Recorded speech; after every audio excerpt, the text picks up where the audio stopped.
आइए आज हम एक स्टूडेंट की कुंडली पर चलते हैं। हमें इस स्टूडेंट ने वीडियो बनाने के लिए रिक्वेस्ट किया था। आज हम इस कुंडली को देखेंगे और इस कुंडली में ये भी देखेंगे कि आखिर इन्हें क्या करना चाहिए और इनके साथ क्या होगा। चलिए, सबसे पहली बात, इनका जन्म 20 अप्रैल 1999 में हुआ, 10:52 में हुआ, बेगूसराय बिहार में हुआ। बेगूसराय एक जिला है बिहार का, वहां इनका जन्म हुआ। अब अगर हम इनकी लग्न कुंडली को देखते हैं, ये मिथुन लग्न की कुंडली है, चंद्रमा लग्न में है। जाहिर सा बात है, जब चंद्रमा लग्न में रहता है तो व्यक्ति चंचल स्वभाव का होता है, थोड़ा सा चंचलता होता है व्यवहार में, यानी ऐसा समझिए कि थोड़ा सा गंभीरता कम होता है। और हालांकि ये बात नहीं है, लग्नेश गुरु के साथ बैठा है तो गुरु ज्ञान देता है, तो इन्होंने जो है ज्ञान तो अर्जित कराएगा ही, लेकिन थोड़ा सा व्यवहार में उतना ज्यादा गंभीरता नहीं पाया जाता है। दूसरी बात क्या है, अगर हम यहां देखिए, अगर इस कुंडली में तो लग्नेश बुध दशम भाव होकर है, यानी कि यहां बुध नीच का है, लेकिन गुरु इसकी नीचता को समाप्त कर रहा है, क्योंकि यहां गुरु हंस योग पंच महापुरुष में एक योग जो होता है उस योग में है, सौग्री गुरु है, तो बुध की नीचता को भंग कर रहा है। यहां चतुर्थेश भी बुध है, यानी इन्हें ये बुध संपत्तिवान बनाएगा, क्योंकि इस बुध की सौग्री दृष्टि भी है चतुर्थ भाव पर और गुरु की भी दृष्टि है, इसीलिए ये बुध इसे जो है संपत्तिवान बनाएगा, यानी समझिए अचल संपत्ति का योग देगा। लेकिन अगर आप देखिए तो यहां पर केंद्राधिपति दोष है। केंद्राधिपति दोष ये होता है कि यानी कि लग्नेश, चतुर्थेश, सप्तमेश और दशमेश, ये चारों के जो ग्रह हैं वो केंद्र में ही एक जगह स्थित है। यानी केंद्र में स्थित होना यानी दशम भाव यानी केंद्र हुआ, वहां स्थित है, जिसके कारण से जितना इन्हें खुलकर एक योग बनाना चाहिए, फल देना चाहिए, वो चीज ये नहीं दे पाएंगे, नहीं हो पाएगा। दूसरी चीज क्या है कि यहां अगर हम देखें तो ये जो लग्नेश दशम मेष के साथ है, यानी इन्हें पिता से लगाव करवाएगा। हो सकता है पिता संबंधी व्यापार भी करवाए, या ऐसा भी हो सकता है कि किसी के पिता इंजीनियर होते हैं तो बेटा भी इंजीनियर हो। पिता अगर मान लीजिए कि लॉयर या डॉक्टर होते हैं तो बेटा भी लॉ या डॉक्टर हो। इस टाइप के भी योग होते हैं, या पिता का अधूरा सपना भी पूरा करता है। दूसरी चीज अगर हम यहां देखें तो यहां पर सप्तमेश के साथ लग्नेश सप्तमेश की युति है। लग्नेश सप्तमेश की युति की वजह से विवाह हो सकता है कि जाना पहचाना घर में हो, या समझिए कि जहां व्यक्ति कार्यरत रहता है, जहां वर्क करता हो, काम करता हो, जिस ऑफिस में या जिस पे, वहां भी विवाह का योग कभी बन जाता है। सप्तमेश का दशमेश यानी कर्मस्थली वगैरह पे भी बन जाता है, या जाना पहचाना घर में विवाह होता है। जाना पहचाना इसलिए लग्नेश यानी कि स्वयं, यानी जाना पहचाना घर में हो सकता है। अगर हम यहां देखें तो द्वितीय येश का, तो यहां द्वितीय येश का लग्न में होना, ये समझिए कि व्यक्ति हमेशा अर्थ के बारे में ज्यादा विचार करेगा, धन की इच्छा थोड़ा सा ज्यादा रहेगी, यानी कि संचय की प्रवृत्ति ज्यादा रहेगी। धन का इच्छा समझिए, या थोड़ा सा ऐसा भी है कि परिवार से भी, द्वितीय भाव परिवार का है तो परिवार से भी लगाव ये चंद्रमा करवाएगा। और अगर यहाँ देखें तो अगर यहाँ द्वितीय भाव में राहु विराजमान है, जब भी राहु रहता है द्वितीय भाव में, तो ये व्यक्ति के पास या कभी बहुत ज्यादा पैसा रहेगा, कभी बिल्कुल एक फूटी कौड़ी भी नहीं रहेगी। इस टाइप का जो है योग बनाता है। हाँ, कभी अचानक जो भी चीज होता है व्यक्ति के साथ अचानक होता है। एक चीज और है, ये राहु पाप ग्रह होकर है होता है, तो ऐसे में ये राहु धीरे धीरे परिवार से अलगाव कराएगा। यानी कि परिवार दोस्त में जिससे बहुत ज्यादा कल तक लगाव था, किसी न किसी कारणवश ये लगाव से दूर करवाना चालू कर देता है। ऊपर से अगर आप देखिए तो यहाँ पर तृतीय सूर्य उच्च का बैठा है, यानी कि सूर्य उच्च का शनि के साथ बैठा है, शनि नीच का है। अगर यहाँ तृतीय सूर्य उच्च का है, शनि नीच का है, हालांकि इसे नीच भंग राजयोग भी कहते हैं, लेकिन ये थोड़ा सा पिता से वैचारिक मतभेद करवाता है। वैचारिक मतभेद, जहां भी सूर्य शनि रहता है साथ में, वो थोड़ा सा पिता से वैचारिक मतभेद करवाता है। ये बात नहीं है कि मनभेद नहीं करवाता है, मतभेद करवाता है। दूसरी चीज, तृतीय का एकादश में होना ये बड़े भाई बहन या छोटे भाई बहन से लगाव भी करवाता है। यानी यहाँ पर तृतीय का होना लगाव भी करवाता है। तृतीय व्यक्ति का सामर्थ्य होता है, बाहुबल होता है। यानी ये समझिए कि ये तृतीय यहाँ एकादश में है, तो ये जो है इन्हें अपने बल पे कुछ करने का, कुछ आय करने की इच्छा को जागृत भी करेगा। यानी मतलब कि कुछ जीवन में करने की इच्छा ये सूर्य यहाँ जागृत करेगा। दूसरी चीज यहाँ अगर हम देखें तो यहाँ पर समझिए तृतीय यहाँ उच्च का है, तो ऐसा भी हो सकता है कि ये भाई बहन में बड़े हों। अगर बड़े नहीं तो इन्हें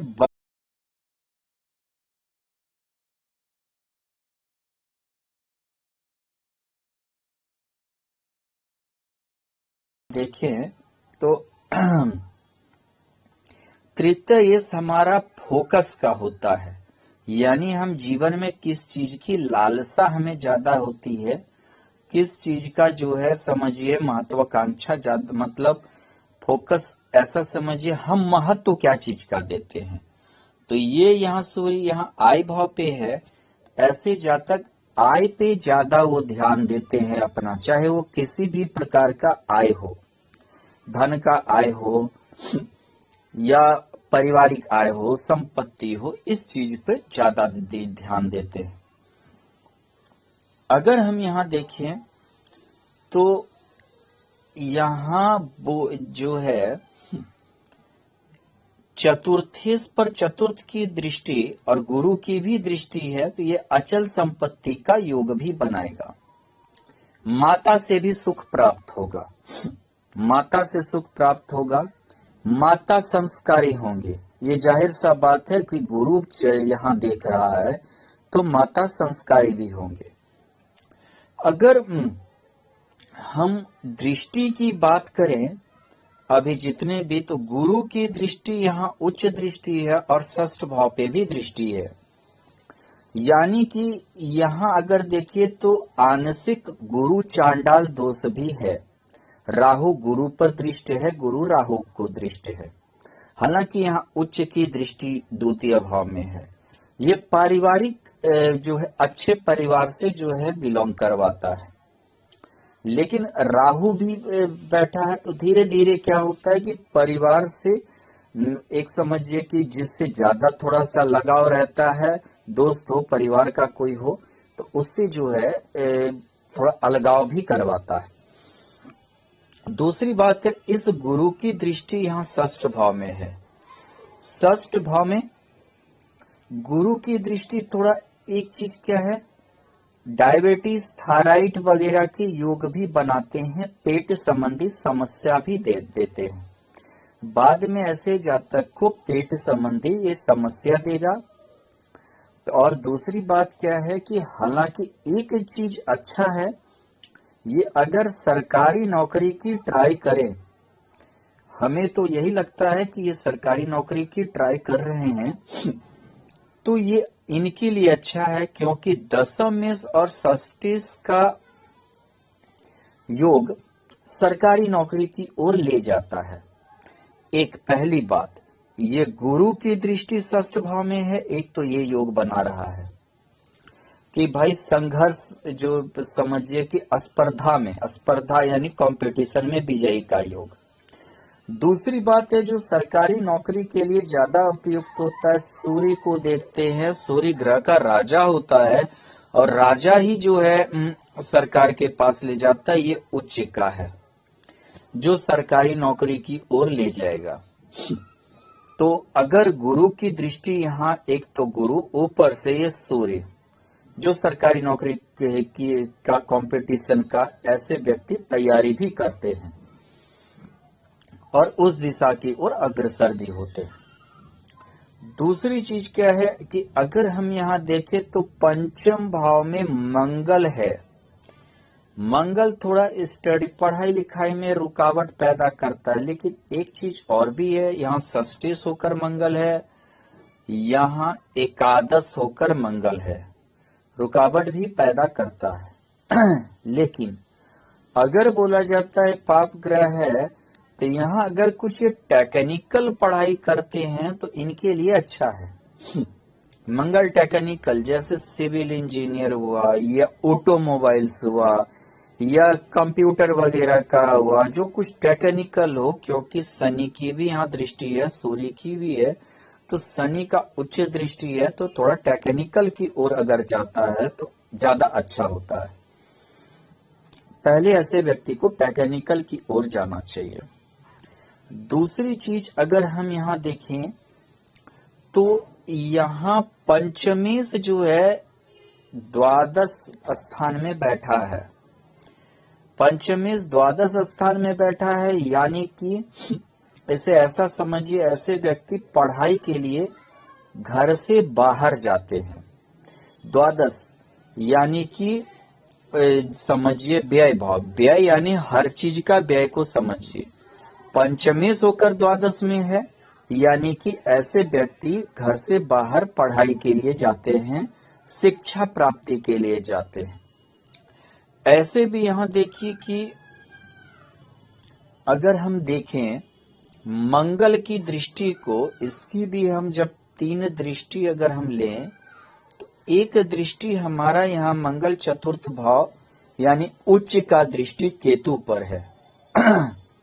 मंगल की चतुर्थ दृष्टि केतु पर है। अच्छा, राहु या केतु पर मंगल की दृष्टि भी आंशिक अंगारक योग बनाता है। तो मंगल की दृष्टि जब केतु में है, तो ऐसे में क्या है कि व्यक्ति को आठवें घर से संबंधित त्याग करना चाहिए, तभी वो आगे बढ़ सकता है।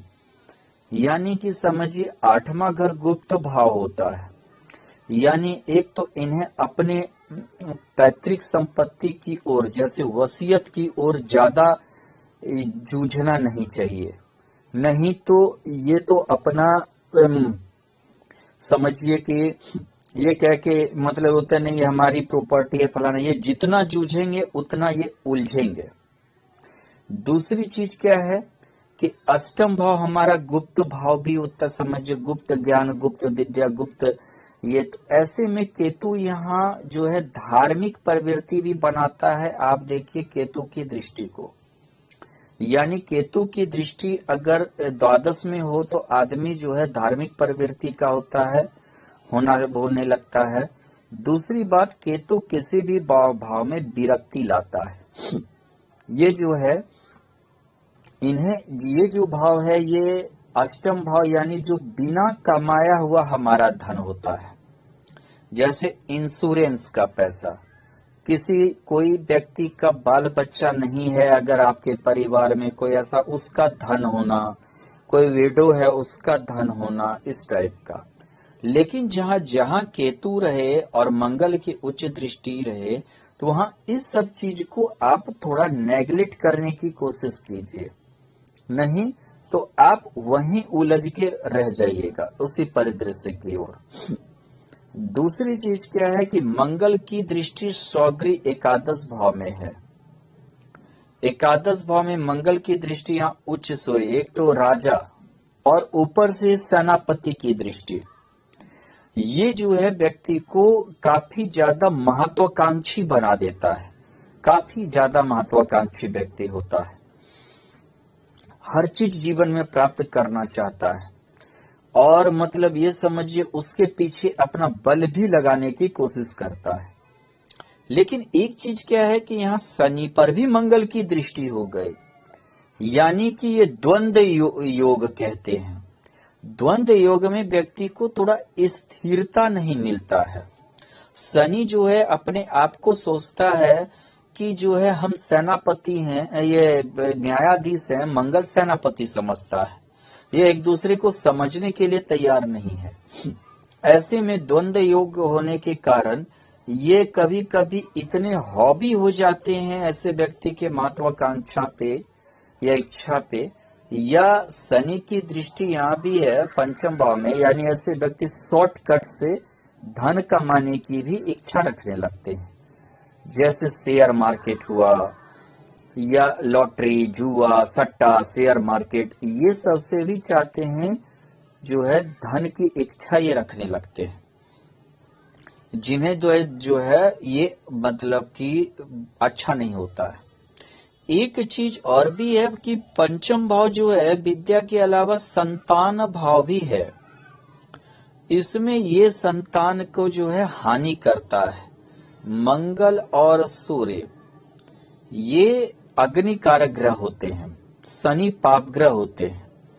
ये जो है यानी यह समझिए इनके पत्नी को कष्ट से संतान होगा, या गर्भ ठहरने में ये अग्नि कारक ग्रह दिक्कत करते हैं, ऑपरेशन वगैरह से बच्चा होता है। और कभी कभी ऐसा है कि जो है बच्चे संबंधी दिक्कत होती है, इसलिए विवाह के बाद बाल गोपाल का पाठ ऐसे को करना चाहिए। दूसरी अगर हम यहाँ चलें तो अगर हम देखें तो यहाँ मंगल की दृष्टि द्वादश भाव, अष्टम दृष्टि द्वादश भाव पे शुक्र पे है। एक तो मंगल शुक्र के घर में है, दूसरा हालांकि यहाँ शुक्र सौगरी है, द्वादश भाव में शुक्र बहुत ज्यादा खुश होता है, जाकर खर्चीला प्रवृत्ति बनाता है, व्यक्ति शौक शान में खर्च भी करता है, जैसे परफ्यूम, अच्छा कपड़ा पहनना, अच्छा गाड़ी हो, अच्छा घर हो, थोड़ा सा शौकीन बनाता है। और अगर मंगल की दृष्टि शुक्र पर है तो ऐसे में एक चीज क्या है कि व्यक्ति कुछ ज्यादा ही मतलब कि उत्तेजित हो जाता है उसके प्रति, शौक शान पूरा करने के प्रति। दूसरी चीज क्या है कि ये अगर देखिए तो बेड सुख भी है, यानी कि समझिए कि शुक्र स्त्री का प्रतिनिधित्व करता है और चंद्रमा कुंडली में, तो यहाँ शुक्र पर मंगल की दृष्टि थोड़ा सा अपोजिट सेक्स के प्रति भी उत्तेजना ज्यादा पैदा करने लगता है, और कभी कभी इसमें दिक्कत भी व्यक्ति को हो जाता है। दूसरी चीज अगर हम यहाँ देखें तो यहाँ पर मंगल षष्ठी से होकर पंचम भाव में बैठा है, यानी षष्ठी से होकर पंचम भाव में बैठा है, तो ऐसे में इन्हें जो है पंचम भाव हमारा प्रेरणा का भी भाव है, तो यानी कि इन्हें जो है प्रेरणा यानी तो बड़े भाई बहन से मिलेगा, या नहीं तो मामा घर समझिए, या कभी कभी ऐसे व्यक्ति को अपने दुश्मन से भी बहुत कुछ सीखने को मिल जाता है, यानी समझिए जिसको जो दुश्मन होता है इन्हें वो भी इन्हें बहुत कुछ सिखा के जिंदगी में जाते हैं। अगर हम यहाँ देखें शनि पर अब आते हैं, अगर हम यहाँ शनि पर आए तो शनि जो है कुंडली में अष्टम और भाग्येश का प्रतिनिधित्व कर रहा है, जो एकादश भाव में है। यानी ऐसे भी जो है एकादश और जो है आप देखिए शनि जो अष्टम और इसका एकादश की दृष्टि भी है एक दूसरे पर शनि मंगल की, ये दहेज दिलवाता है। दूसरी बात क्या है कि ऐसे व्यक्ति को ससुराल से लाभ होता है और ससुराल वाले को इज्जत भी करनी चाहिए, क्योंकि द्वितीय अष्टम भाव ससुराल होता है और ससुराल यानी समझिए पत्नी के जो रिलेटिव ससुराल वाले होते हैं। दूसरी बात क्या होता है कि ये भाग्य भाव है, यानी कि भाग्येश और अष्टमेश की युति एकादश भाव में है, तो ऐसे व्यक्ति को ससुराल से मिलकर रहना चाहिए। ससुराल से जो है प्राप्ति भी होती है, धन की प्राप्ति होती है, लेकिन इन्हें ससुराल वाले की इज्जत भी करनी चाहिए। इसके लिए दूसरी चीज क्या है कि ये केतु शुक्र पर दृष्टि है, तो ये केतु थोड़ा सा क्या है कि आपको सुख से वंचित भी करेगा। हर सुख होते हुए भी आपको उसे भोगने की जो ये इच्छा होती है धीरे धीरे आपकी खत्म होते चली जाएगी। यानी कि आप मतलब कि अगर गाड़ी है फिर भी आपको गाड़ी पे चढ़ने की जो है मतलब मन नहीं करेगा। घर में मान लीजिए एसी है तो सोचेगा तो ऐसे ही ठीक है, बिना एसी का ही ठीक है। मतलब धीरे धीरे धीरे ये भोग की इच्छा खत्म कर देगी। यानी तो आप इतना भोग कोई चीज की भोग कर लीजिएगा कि आपसे उसको विरक्ति हो सकती है भोग की प्रवृत्ति से। अगर हम यहाँ देखें राहु की, तो यहाँ पर राहु दृष्टि है, ये देखिए। हालांकि राहु केतु एक चीज और है कि राहु केतु की जो दृष्टि है एक दूसरे पर नहीं मानना चाहिए, क्योंकि वो हमेशा एक दूसरे से सप्तम होते हैं। अब देखिए कि यहाँ राहु षष्ठ भाव में, हालांकि शत्रुहंता भी बनाता है। दूसरी बात क्या है कि मतलब कि एक समझिए साजिश से बचने की, या नहीं तो जो है कूटनीति भी करने की एक जो है ये अच्छा बनाता है। लेकिन यहाँ देखें तो आपको डायबिटीज होने का डर है, वो इसलिए कि शुक्र मंगल गुरु मंगल या गुरु शुक्र डायबिटीज देता है। आप देखिए कि आपका जो है शुक्र षष्ठ भाव पे है जो रोग का भाव है, और गुरु की भी दृष्टि है रोग भाव पे, यानी कि ये षष्ठ भाव रोग वगैरह देता है। और यहाँ पर गुरु अगर देखें और यहाँ शुक्र, यहाँ दोनों की दृष्टि है, यानी कि द्वादश हॉस्पिटल वगैरह के भी योग बनाता है। तो गुरु की महादशा में या शुक्र की महादशा वगैरह में या अंतरदशा में थोड़ा सा ऐसा प्रॉब्लम आपके साथ आ सकता है। अगर हम यहाँ देखें तो यहाँ एक चीज ये है कि ये सेवा का भी भाव होता है षष्ठ भाव। हालांकि ये गुरु स्पर्धा में विजय भी दिलवाएगा, सेवा का भी भाव होता है। तो अगर आप गुरु की सेवा या अपने से बड़े की सेवा, या समझिए कि जो स्टूडेंट पढ़ने लिखने वाले होते हैं उसे आप कॉपी कलम किताब नीडी को दान दे सकते हैं। मतलब समझिए कि ज्यादा ही करने की इच्छा थोड़ा रखिए, जिससे कि गुरु आपको अच्छा फल दे। चलिए आपको करना क्या चाहिए, इस पर हम आते हैं। ये सूर्य का उच्च होना, गुरु का सौग्रीव होना, ये आपको दसम भाव का गवर्नमेंट जॉब की ओर ले जाएगा। यानी समझिए आप गवर्नमेंट जॉब की तैयारी कर सकते हैं, लेकिन बोलिएगा सफलता, क्योंकि गुरु की दृष्टि स्पर्धा भाव पे है, लेकिन ये तीनों भाव पे राहु की भी दृष्टि है। यानी राहु एक दो बार में आपको सफलता नहीं भी दे सकता है, वो थोड़ा धूमिल करता है। ऐसे भी गुरु चांडाल योग बना हुआ है तो धूमिल भी करता है। लेकिन एक चीज है कि यहाँ बुध गुरु का साथ में होना ये इंटेलिजेंसी दिखाता है, ये आपको इंटेलिजेंट बनाएगा, आपको नए दृष्टिकोण से हर चीज एक सोचने की क्षमता भी देता है। अगर हम इनके मान लीजिए कि चलित कुंडली की ओर आए, चलित कुंडली भी देखा जाता है, सिर्फ लग्न कुंडली नहीं, नवमांश कुंडली भी देखा जाता है। आए तो ये सूर्य देखिए दसम भाव की ओर आ गया है, गुरु के साथ, बुध के साथ, जो गवर्नमेंट जॉब की ओर। यानी और दूसरी बात क्या है, पिता का कृपा की ओर जो है ध्यान दे रहा मन होता है। यानी कि आपको जो है समझिए भगवान का भी मैंने पिता के किए गए पुण्य कर्मों का भी ये फल देगा।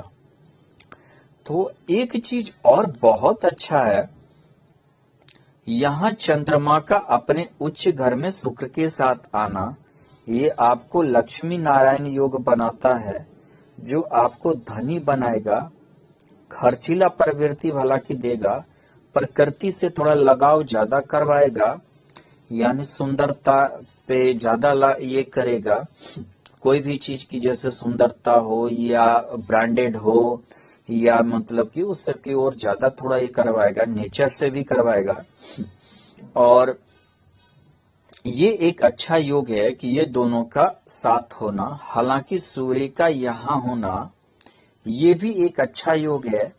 सूर्य बुध बुद्धादित्य योग होना और सूर्य गुरु, यानी कि आपको भगवान की कृपा भी मिलेगी, गुरु से ही कृपा शुरू होता है।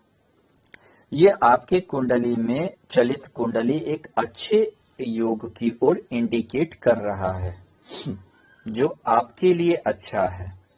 यहाँ द्वितीय ये द्वादश हो गया है, यानी समझिए आपको जो धन है वो